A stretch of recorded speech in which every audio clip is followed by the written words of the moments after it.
Hello everyone, this is a KTaNE tutorial for the module switch placement. This module does not require any edge work, so let's just jump into it.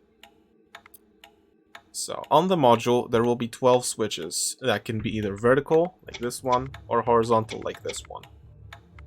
We need to find which way to orient each of these switches and then do so. This module never strikes. It's one of those modules like combination lock or Shikaku that automatically solves when you input the correct answer.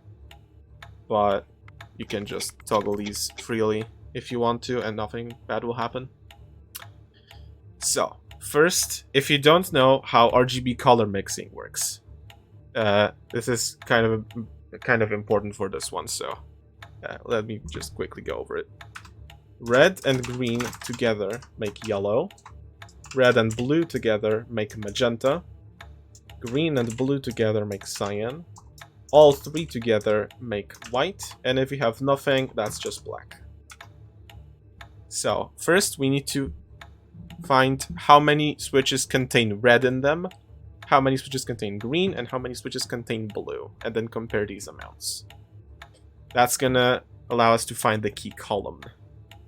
So, red switches, red is in red, yellow, magenta, and white. Green is in green, yellow, cyan, and white. And blue is in blue, magenta, cyan, and white. So let's see. For red, we have 3 magenta switches and 2 white switches. So that's gonna be 5 red. For green, we have 3 green switches and 2 white switches, so that's going to be 5 green. And for blue, we have a blue switch, 3 magenta switches, and 2 white switches, so that's going to be 6 blue. Now, we compare these amounts and find the case up here. So this is if red had the most switches, this is if green, this is if blue. Here, if there was like 5, 6, 6, we would have a two-way tie for the most. And here, if all counts are the same, so we had like 5, 5, 5, for example. But in this case, blue is bigger than red or green, so it's this case. So our key column is column 3. So let me just do this so the module doesn't accidentally solve. Now we need to find our cube row as well. For this, we need to count how many horizontal switches we have and how many vertical switches we have. So we have 1, 2, 3, 4, 5, 6 horizontal switches, and 1, 2, 3, 4, 5, 6 vertical switches. So in this case, the counts are equal. So horizontal switches minus vertical switches equals 0. That's what this means. So now, first, we need to orient all horizontal switches that can turn to the third column. We need to orient them to the third column, towards it, like that. And then same for vertical switches, we need to orient them towards the third row whenever possible. So this one, and this one.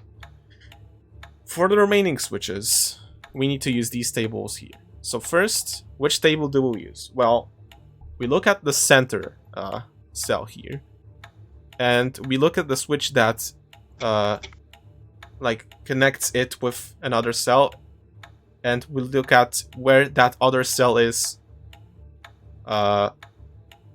relatively to the middle cell. So the cell that is connected, that is paired with the middle, is below it.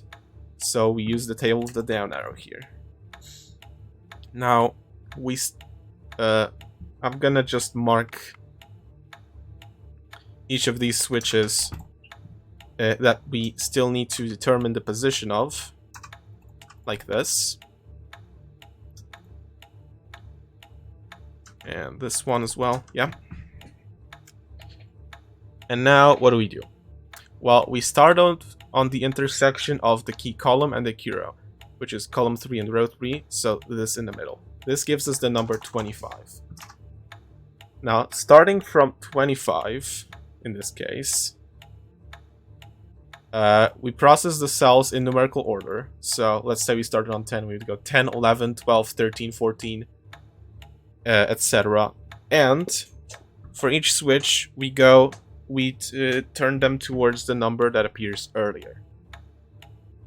So let's say for this switch that has 6 and 9 here, if our starting number was 7, we'd use 9, because it goes 7, 8, 9, 10, and then 6 is at the very end. So that's how that works. So, but in this case, we have 25, and none of the switches have 25 as an option, so we're just turn all to the smaller number.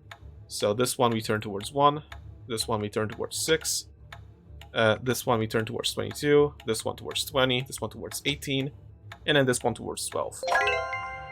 And now all the switches are in the correct orientation and the module solved. Alright, let's look at another example.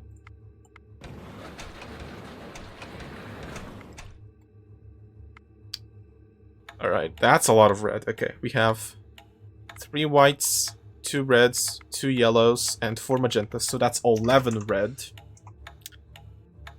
Then for green we have 3 whites, 2 yellows, and 2 greens, so that's 6 green. And then for blues we have 3 whites and 4 magentas, so that's 7 blue in total. Red is obviously greater than the remaining 2. We have 1, 2, 3, 4, 5, 6, 7, 8 vertical switches, and 1, 2, 3, 4 horizontal switches.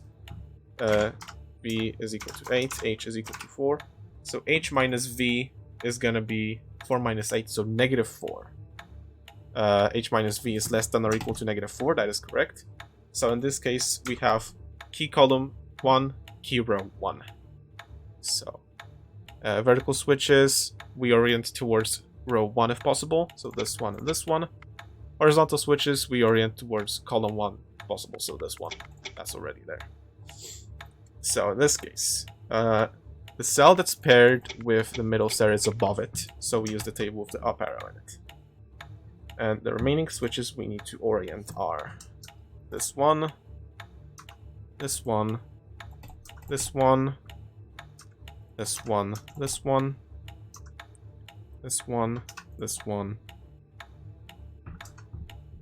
this one, and this one. And we start on the intersection of the key row and the key column, which is top left corner, which is 23.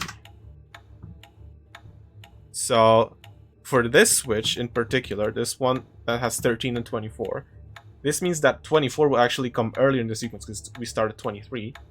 So we orient the switch towards 24.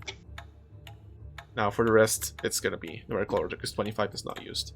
So 8 for this one, 15 for this one, 9 for this one, 2 for this one, 5 for this one, 3 for this one, and 12 for this one.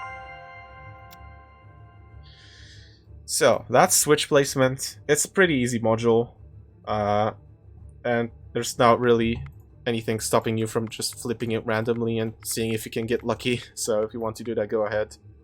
But that is how you solve it. Thank you for watching this tutorial. I hope it helped you, and I'll see you next time.